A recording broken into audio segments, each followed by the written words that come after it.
सूरदास जी का एक और पद देखिए, इसमें गोपियां बिल्कुल खींच उठती हैं उद्धव जी के ज्ञान सुन सुन करके।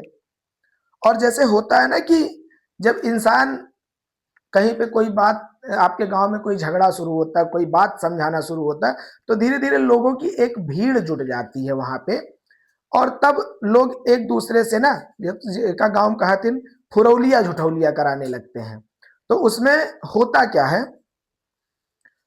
गोपियां कहती हैं कि हरि है राजनीति पढ़ियाए, देख रही हो सखियों, ये जो कान्हा है ना, अब मुझे लगता है कि यहाँ जो ये प्रेम करता हुआ फिरता था, अब मुझे लगता है मथुरा जाते ये राजनीति भी पढ़ लिया क्या। इतना बड़ा मतलब इतना तेज हो गया कि कल तक प्रेम की बात करने वाला आज राजनीति की बातें करने लगा है। समझी बात कहत मधुकर के समाचार सब पाए, कहती है देख रही हो ना, ये जो मधुकर मतलब उद्धव जी को मधुकर कहा जाता है, इनकी बातें आप सुन रही हो ना, इनको देख के आपको तो अब समझ में आ गया होगा ना कि समाचार सब पाए, समझ गई ना सारी बात इनकी। इनके वो जो कृष्ण कन्हैया वहां बैठ करके वो कान्हा, वो कृष्ण, वो राजा जो मेरे इनके द्वारा कहना चाहता है, अब तो आप सारी बात इनकी समझ गई ना। एक अति चतुर होते पहले ही अब गुरु ग्रंथ पढ़ाए।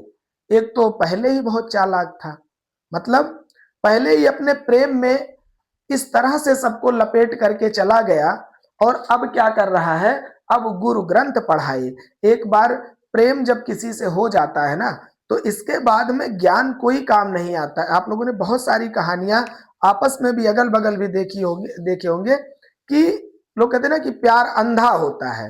प्यार अंधा ही नहीं होता है, उसमें अंधेपन का कारण यह होता है कि व्यक्ति पूरी तरह से अगर किसी के प्रति आसक्त हो जाता है, उसमें लगाव हो जाता है, फिर उसका दिमाग और कहीं काम नहीं करता है। वो पूरी तरह से जब तक उस चीज को पा नहीं लेता है, आप में भी अगर ऐसी कोई भूख आ जाए अंदर से, सफलता की आ जाए, प्रेम की आ जाए, कोई चीज पाने की आ जाए, तो आप भी पागल हो जाते हैं, अंधे हो जाते हैं, और उसी की प्रति किसी भी मतलब एट एनी रेट आपको वो चाहिए ही चाहिए।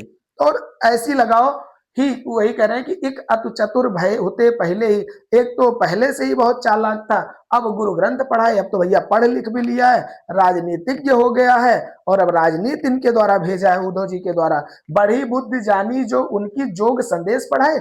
अरे इतनी बुद्धि उसकी बढ़ गई है, देख रही हो कि अब ये क्या कर रहा है, इतना बढ़ गया है कि हम लोगों के लिए योग संदेश भेज रहा है। जो कल तक प्रेम की बात करता था, आज कह रहा है कि वो सब भूल जाओ, कृष्ण कृष्ण कुछ नहीं होता है, और अब तुम लोग वो एक निराकार ईश्वर की पूजा करो।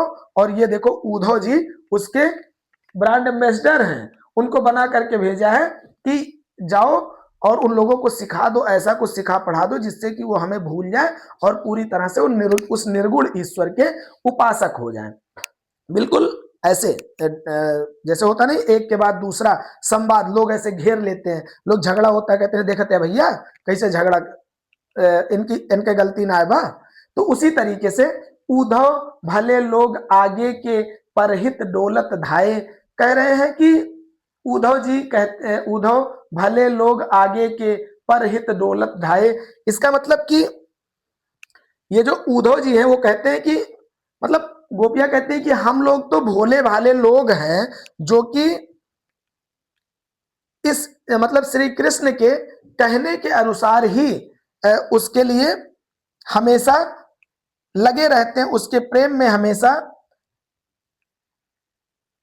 मतलब हमेशा उसके प्रेम में बंधे हुए होते हैं। और भले और सज्जन लोग मतलब पहले लोग कितने भले और सज्जन होते थे, मतलब गोपियों उनको एक व्यंग्यात्मक शैली में कृष्ण को कह रही कि पहले लोग कितने भले और सज्जन होते थे, जो दूसरों के हित में उनके आगे पीछे घूमते फिरते थे। और एक कृष्ण को देखो जो दूसरे के मन को चोरी किए फिरता है, कह रहे हैं अब अपना मन फेर पाई है चलत जो होते चुराए। और अब जरा उस कृष्ण को देखो जो दूसरों का मन चुराए हुए फिरता रहता है, हम लोगों के मन चुरा करके अब वो ज्ञान की बातें भेज रहा है। फिर वो कहती हैं वह ते क्यों अनीति करे आपन जे और अनीति छुड़ाए। इसका मतलब कि गोपियां कहती हैं कि अब वो कैसे ऐसा कर सकता है, वो ऐसी अनीति कैसे कर सकता है, गलत कैसे कर सकता है हम लोगों के साथ, जो कल तक दूसरों की बुराइयों को छुड़ाता था, दूसरों की बुराइयों को उसके अंदर से कम करता था, हटाता था, उसे सीख देता था, उसे अच्छे मार्ग पे लेकर के चलता था। आज वो कैसे ऐसी अनीति कर रहा है?